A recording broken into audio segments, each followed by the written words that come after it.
Hello guys, so as you can see, as we start off here, we're pressing out and in.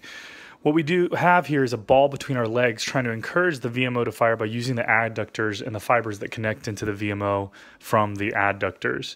Now we're doing small pulses here. That main purpose of the small pulses is actually to stay in the range of motion where the VMO fires the most. That's why we're doing that. Then we're going to transition to some single leg work, which will be the same exact benefit. We're trying to do that full range of motion out and in for 10 and then 15 pulses and that same range of motion where the VMO fires. As you can see here, we're doing some bridging. First we did some rolling through the spine, and then we're going to turn into here flat backs up and down with the spine, trying to keep it in neutral the whole time, getting that glute max and hamstring to fire. As most of you guys may know, the stronger our glutes are, the more it's going to help with patella-femoral issues and preventing that. And then we're also trying to get that by having the ball between our legs. Once again, getting the adductors to fire, encouraging more VMO engagement as best as we can within these limits going out and in here. Now you can see we're going into some side lying work. We're going to try to get that glute med and min and max working. So we started off with some bending and straightening, and then now we're into moving the leg forward and back, trying to get that hamstring and glute max once again, but having to also hold the leg up to get that glute medius and minimus to fire.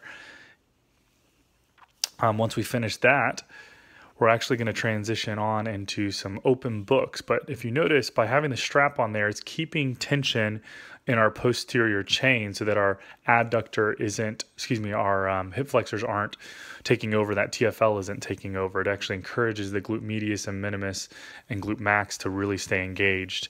And then we're going to go finally to the turned out version in that.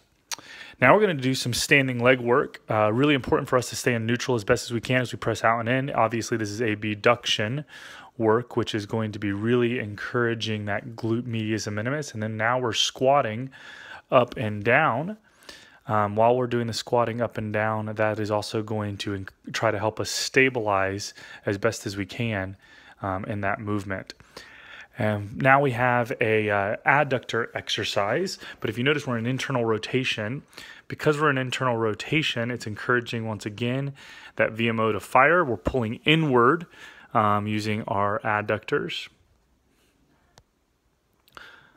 Lastly, we're finishing up with some foam rolling work here, rolling out the IT bands, the vastus lateralis, trying just to get some release work in on those legs. And then we're also going to roll out the bicep femoris, the lateral hamstring muscle on the posterior side, as well as on the posterior side of the IT band as well, and try to loosen that up as best as we can, as you can see here.